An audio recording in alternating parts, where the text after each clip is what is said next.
Uma mulher que fucking odeia as pessoas leva a família para passar férias numa casa isolada. Coisas estranhas começam a acontecer. Os donos da casa aparecem. Coisas estranhas continuam a acontecer. E aí o bicho pega de verdade. Oi pessoal, Marcos Debona, esse é mais um vídeo do canal Contém Spoiler e hoje a gente vai falar sobre O Mundo Depois de Nós, filme que está fazendo muito sucesso na Netflix, está em primeiro lugar aí durante vários dias e tem muita gente que também está odiando o filme, está causando polêmica, principalmente por causa do seu final, que deixa algumas pontas soltas e isso incomoda realmente algumas pessoas. Então esse vídeo hoje vai ser um pouquinho diferente, eu vou fazer uma análise mais aprofundada do primeiro ato, sem spoilers, e depois uma análise um pouco mais rápida do último ato, do terceiro ato do filme, tentando explicar ou dando pelo menos a minha interpretação do final do filme, mas fica tranquilo que eu vou avisar que vai ter o spoiler, então se você ainda não viu o filme, você pode ir lá, ver o filme e depois volta e termina de ver o vídeo. Combinado? Então deixa seu like, clica no sininho, se inscreve no canal, porque se você não fizer isso, a Julia Roberts vai fazer uma dancinha particular para você. Isso não vai ser nada legal.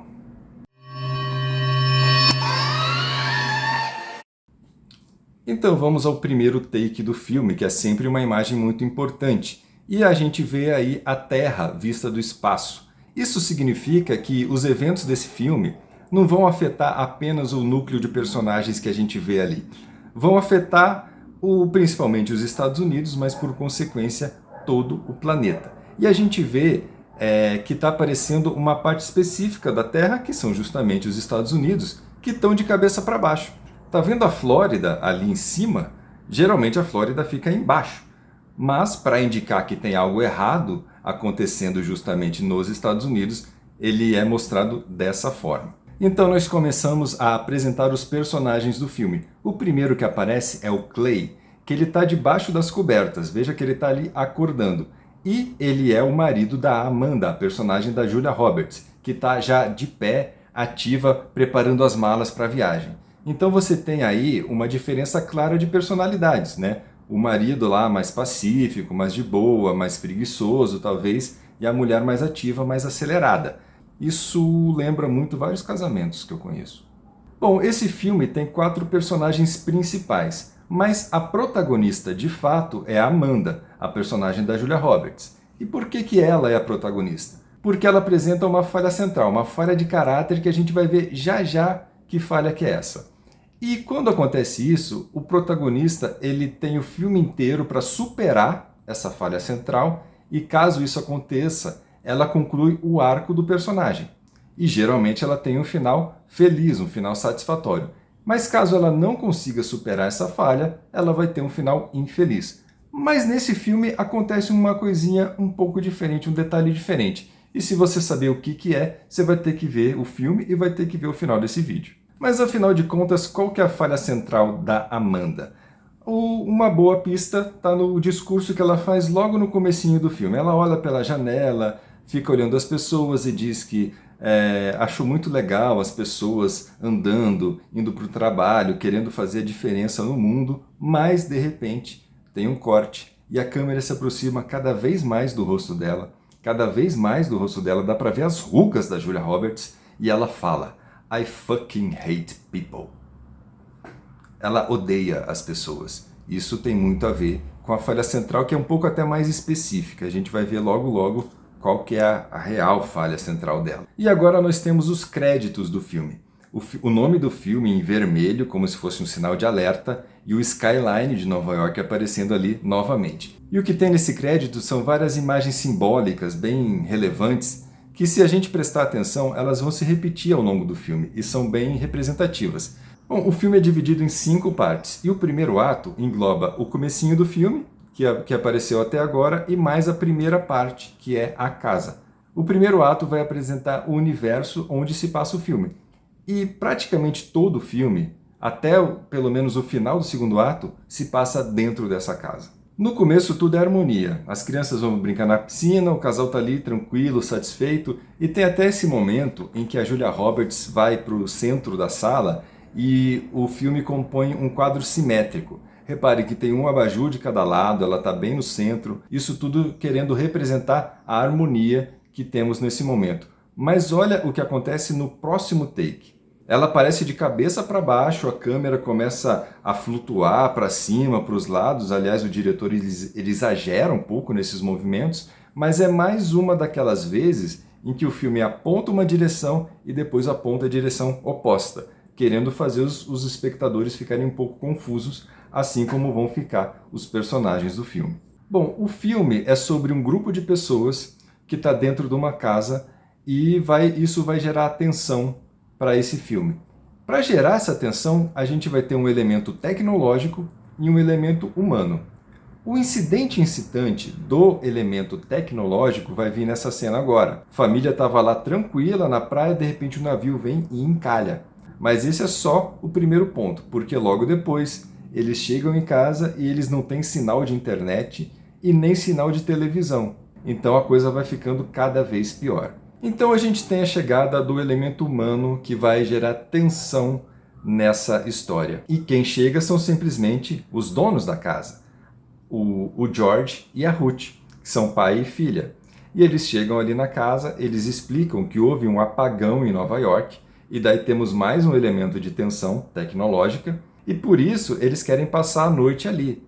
E aí vai estabelecer o conflito entre os personagens. E a gente vai ver que as duas mulheres, a Ruth e a Amanda, elas são bastante combativas, agressivas, enquanto os homens são mais conciliadores. Aí a gente vai ter um plano bem simbólico que vai mostrar os brancos dentro da casa e os negros fora da casa. Os negros super bem vestidos, o que pode causar estranheza para muita gente, inclusive para o personagem da Amanda. Aí vem especificamente a falha central dela, que é o racismo. Tem uma hora que ela fala assim, olha, eu não me sinto à vontade de ficar na mesma casa que dois estranhos. Ela para pensar assim, e ela ia falar negros, mas ela fala estranhos. E a pergunta que aparece no primeiro ato, e que vai ser respondida ainda no primeiro ato é, a Amanda e o Clay vão deixar o George e a Ruth passarem a noite na casa? Bom, a resposta é óbvia. Se eles não deixassem, não ia ter filme. Então temos um momento bem interessante em que o George vai provar para Amanda que ele é o verdadeiro dono daquela casa, em que ele abre uma gaveta e ele tira um maço de dinheiro dentro daquela gaveta. Mas olha o que tem lá dentro, tem uma arma. E a gente tem um caso típico, a gente tem literalmente a arma de Chekhov. Chekhov era um dramaturgo russo que dizia que se uma arma aparece no primeiro ato de uma peça, ela necessariamente tem que aparecer mais para frente, de preferência no terceiro ato. Então pode ter certeza que essa arma vai aparecer no final desse filme. E ainda no primeiro ato tem duas falas da Ruth que dão pistas do que vai acontecer no final do filme. Ela diz que um apagão pode ser não apenas um apagão, mas um indício de algo maior, como um ataque terrorista. E outra fala importante dela é num diálogo com o pai, que ela pergunta, e o seu cliente não falou mais nada? Que cliente que é esse? Que história que é essa? A gente não entende e é uma pergunta que também vai ser respondida mais tarde. E para encerrar o primeiro ato, a gente tem mais um movimento de câmera mirabolante do diretor, que mostra os negros lá no porão da casa, no quarto de hóspedes, é verdade, mas é no porão. Então a câmera sobe, passa pela sala, chega no terceiro andar e mostra a Amanda e o Clay. Depois a câmera baixa novamente e vai focar na televisão. E nesse momento a gente tem algo bem interessante. A câmera foca na televisão e a gente é informado que os Estados Unidos estão sofrendo um cyberataque. Eu não sei exatamente o que é um cyberataque, mas evidentemente não é nada bom. E o interessante é que essa informação é dada por espectador. Não tem nenhum outro personagem assistindo televisão nesse momento, ou seja, eles não sabem, mas o espectador sabe. Isso é uma técnica de roteiro, para causar um suspense, para dizer, nossa, os caras não sabem ainda, eles não têm ideia da gravidade da situação, mas a gente tem. E nesse momento acaba o primeiro ato e, como eu falei, eu vou passar para o último ato da história, o terceiro ato, e eu vou fazer spoiler. Então, se você ainda não viu o filme, seria interessante que você assistisse, depois você volta para cá e vê o final do vídeo. Beleza? Bom, então vamos começar com a conclusão do arco de personagem da Amanda.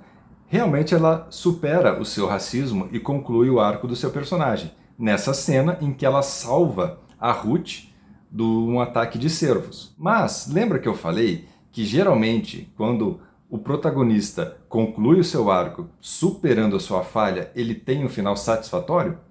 Bom, se vocês já viram o filme, vocês sabem que o final não é satisfatório, porque é algo que envolve algo muito maior, né? É um problema que acontece nos Estados Unidos e que a protagonista do caso não tem controle sobre isso. Então é um final, lembra um pouco nesse sentido Gangues de Nova York, que tem a conclusão ali dos personagens, mas o que está acontecendo é muito maior que eles não têm controle sobre isso. Agora vamos tentar entender o que acontece no final do filme. E a primeira pista é dada pelo Danny, personagem do Kevin Bacon, quando ele fala a seguinte frase: "Nós fizemos vários inimigos ao redor do mundo. Talvez isso tudo signifique que eles estejam se unindo."